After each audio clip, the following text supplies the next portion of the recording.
Hello students, video शुरू करने से पहले प्लीज चैनल को लाइक, शेयर और सब्सक्राइब जरूर करें।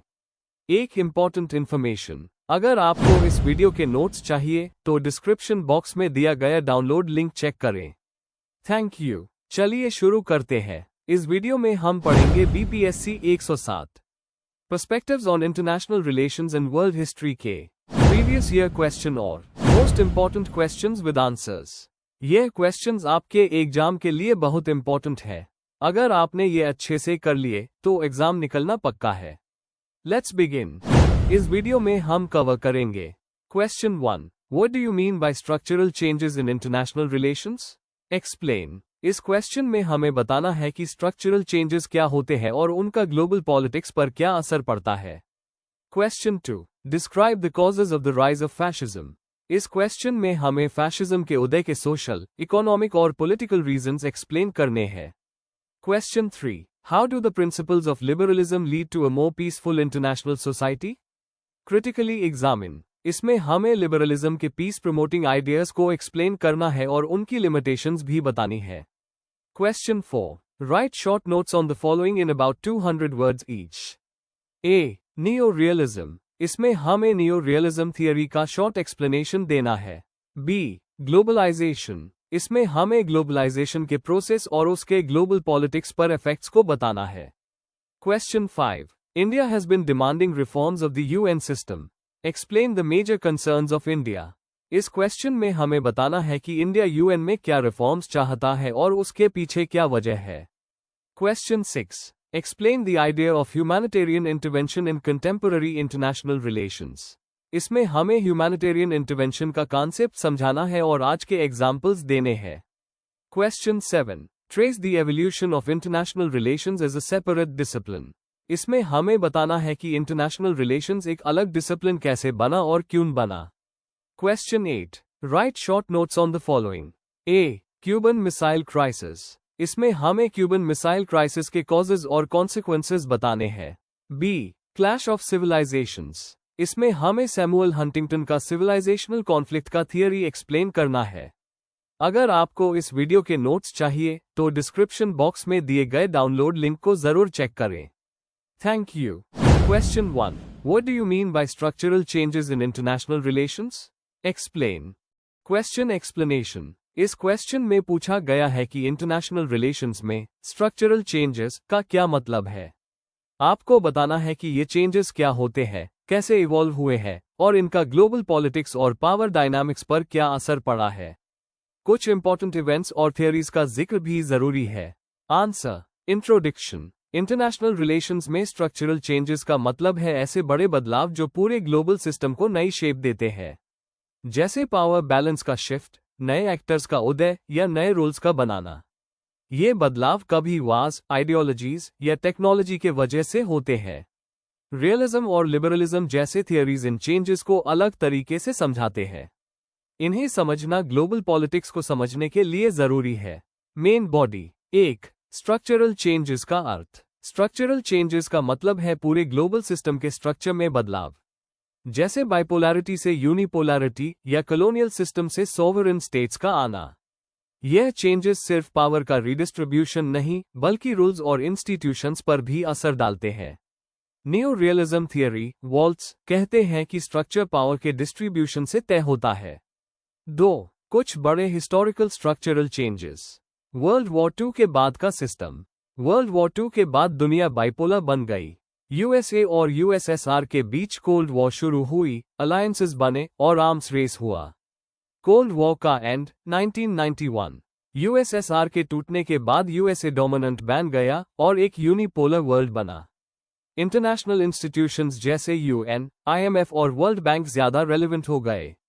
ग्लोबलाइजेशन का युग। 1990 और 2000 में इकोनॉमी बेस्ड इंटरडिपेंडेंस, ट्रेड और ग्लोबल इश्यूज जैसे टेररिज्म ने नए रूल सेट किए। 3, 21st सेंचुरी के नए स्ट्रक्चरल चेंजेस। मल्टीपोलैरिटी का उदय। आज चीन, इंडिया, ईयू जैसे नए पावर्स उभार रहे हैं। इस वजह से ग्लोबल पावर ज्यादा स्प्रेड हो गई है। नॉन स्टेट एक्टर्स का रोल। एनजीओ, एमएनसी और टेररिस्ट ग्रुप्स भी अब इंटरनेशनल डिसीजंस को इन्फ्लुएंस करते हैं। टेक्नोलॉजी और cyber politics. Cyber security, AI और डिजिटल सर्वेलेंस ने नए कॉन्फ्लिक्ट और कोऑपरेशन के एरियाज खड़े किए हैं। 4. इन चेंजेस के इम्पैक्ट्स। पॉलिसी में चेंजेस। देश अपनी फॉरेन पॉलिसीज रिवाइज करते हैं, जैसे इंडिया का यूएस के साथ स्ट्रैटेजिक पार्टनरशिप बनाना। नए कॉन्फ्लिक्ट्स। पावर शिफ्ट से नए रीजनल टेंशन्स बढ़ जाते हैं, जैसे साउथ चाइना सी या NATO expansion.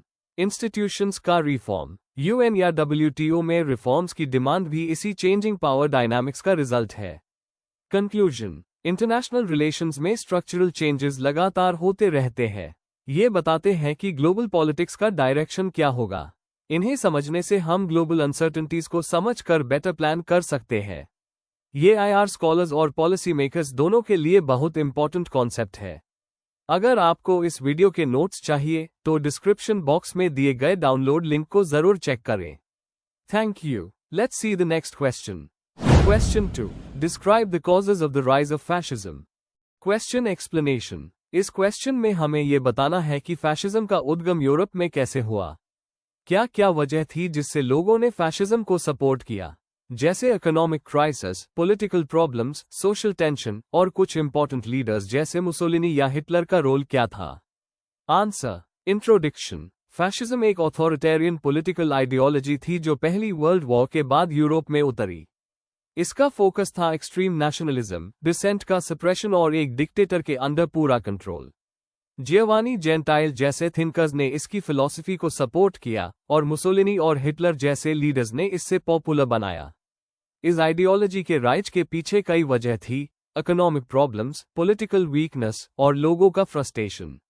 Main body. 1. Economic causes. World war 1 का इम्पैक्ट। जंग के बाद यूरोप के कई देशों की इकोनॉमी टूट चुकी थी। जर्मनी को ट्रीटी ऑफ वर्साई के थ्रू भारी भरपाई करनी पड़ी, जिससे अनएम्प्लॉयमेंट और इन्फ्लेशन बढ़ गया।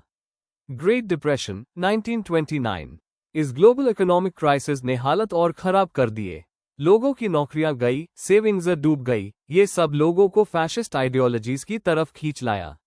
मजदूरों का गुस्सा। काफी इंडस्ट्रियल एरियाज में वर्कर्स प्रोटेस्ट कर रहे थे, पर गवर्नमेंट्स रिस्पॉन्स नहीं दे पाए। इस फ्रस्ट्रेशन ने फैशिज्म को एक ऑप्शन बनाया।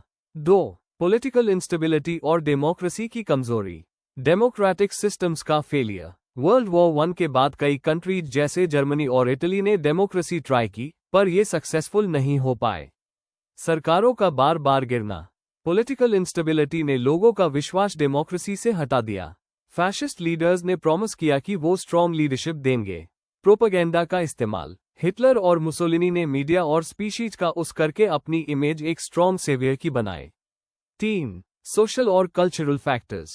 कम्युनिज्म का डर। रशिया में बोल्शेविक रेवोल्यूशन के बाद यूरोप के लोग, खासकर मिडिल क्लास, कम्युनिज्म से डरने लगे। फैशिस्ट ने खुद को एंटी कम्युनिस्ट दिखाया। नेशनल प्राइड का जज्बा। वर्ल्ड वॉर 1 के डिफीट के बाद लोगों को अपने देश की इज्जत वापस चाहिए थी। फैशिस्ट लीडर्स ने ये इमोशन एक्सप्लॉइट किया। Youth mobilisation. यंग लोगों को मिलिट्री ट्रेनिंग और नेशनलिस्ट कल्चर में इन्वॉल्व किया गया, जिससे उनमें ओबीडियंस और प्राइड डेवलप हुआ। 4. कैरिज्मेटिक लीडरशिप का रोल। मुसोलिनी, इटली, 1919 में फैशिस्ट पार्टी बनाई और 1922 में पावर में आए। बिलीव, अबे, फाइट जैसे स्लोगन्स ने लोगों को अट्रैक्ट किया। हिटलर, जर्मनी, वाइमार रिपब्लिक की फेलियर्स का फायदा उठा के हिटलर ने नाजी पार्टी को ग्रो किया।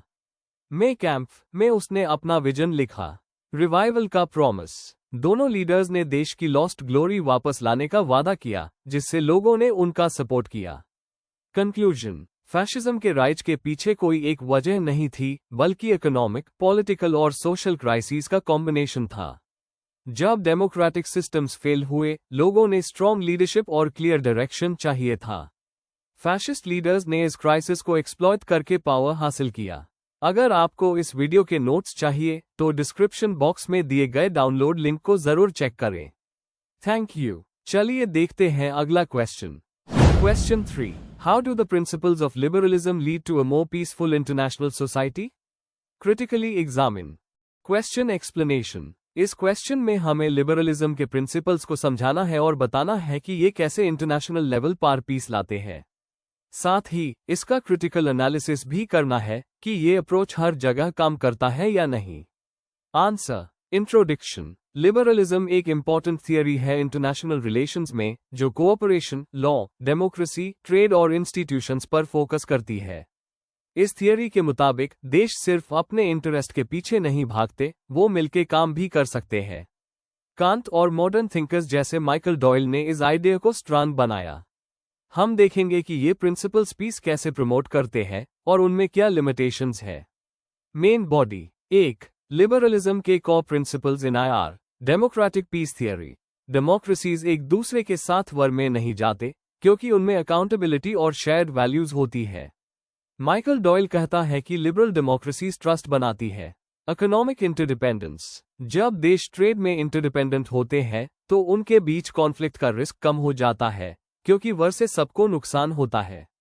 International organisations and law. UN, WTO जैसे इंस्टीट्यूशंस रूल्स इन्फोर्स करते हैं और डिस्प्यूट्स को पीसफुली सॉल्व करने में मदद करते हैं।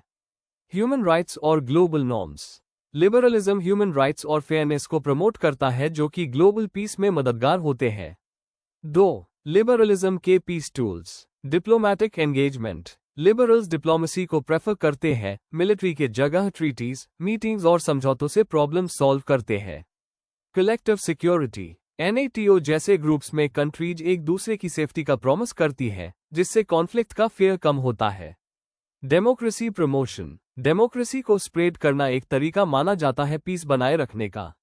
EU ने ईस्टर्न यूरोप में पीस के लिए ये मॉडल यूज किया। 3. लिबरलिज्म का critical analysis. Selective use. Liberalism कभी कभी सिर्फ वेस्टर्न इंटरेस्ट के लिए हाई यूज होता है, जैसे इराक वॉर 2003 में दिखा गया। Economic inequality.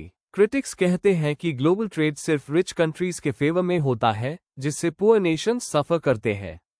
Conflict failures.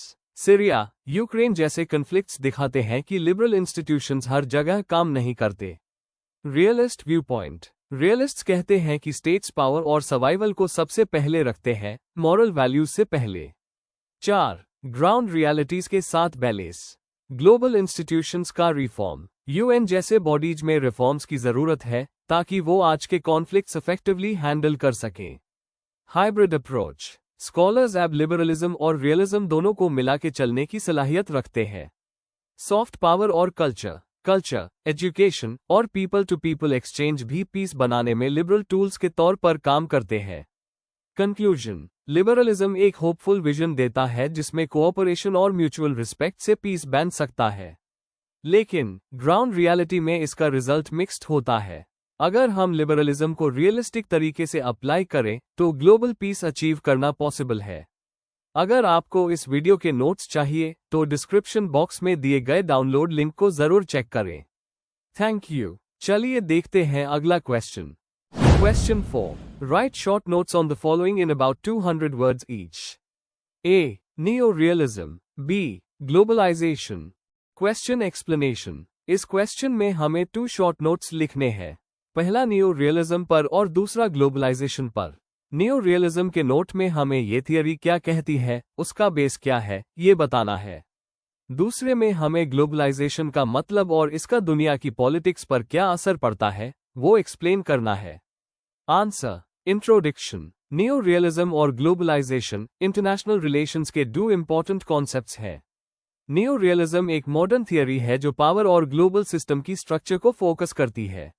Globalisation का मतलब है देशों के बीच बढ़ता हुआ इकोनॉमिक, कल्चरल और टेक्नोलॉजिकल कनेक्शन। दोनों कॉन्सेप्ट्स दुनिया भर के रिलेशन समझने में मदद करते हैं। Main body. A. Neo realism. Definition and background. Neo realism या स्ट्रक्चरल रियलिज्म को केनेथ वॉल्ट्ज ने 1979 में अपनी book theory of international politics में इंट्रोड्यूस किया था। यह थियरी इंडिविजुअल लीडर्स के नेचर के बजाय पूरा सिस्टम के स्ट्रक्चर को इंपॉर्टेंस देती है। की फीचर्स। इंटरनेशनल सिस्टम अनार्किक होता है, कोई सेंट्रल पावर नहीं होती, स्टेट्स अपने सर्वाइवल के लिए रैशनल डिसीजंस लेते हैं, पावर सिस्टम के स्ट्रक्चर के हिसाब से डिस्ट्रीब्यूटेड होती है, जैसे यूनिपोलर, बाइपोलर या multipolar.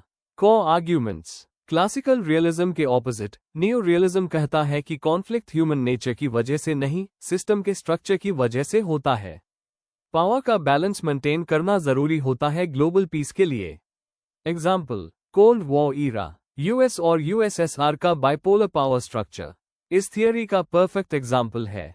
B, globalisation, definition and background. Globalisation का मतलब है देशों के बीच हर लेवल पर बढ़ता कनेक्शन, इकोनॉमिक, कल्चरल, टेक्नोलॉजिकल और पॉलिटिकल। ये 20th सेंचुरी के एंड से रैपिडली ग्रो हुआ है। की फीचर्स, गुड्स, सर्विसेज और आइडियाज का बॉर्डर के across free flow, multinational companies और ग्लोबल इंस्टीट्यूशंस जैसे WTO, IMF का राइज, इंटरनेट और कम्युनिकेशन टेक्नोलॉजी का fast spread, impacts on international relations. Borders की इंपॉर्टेंस कम हुई है लेकिन इनइक्वालिटी बढ़ी है।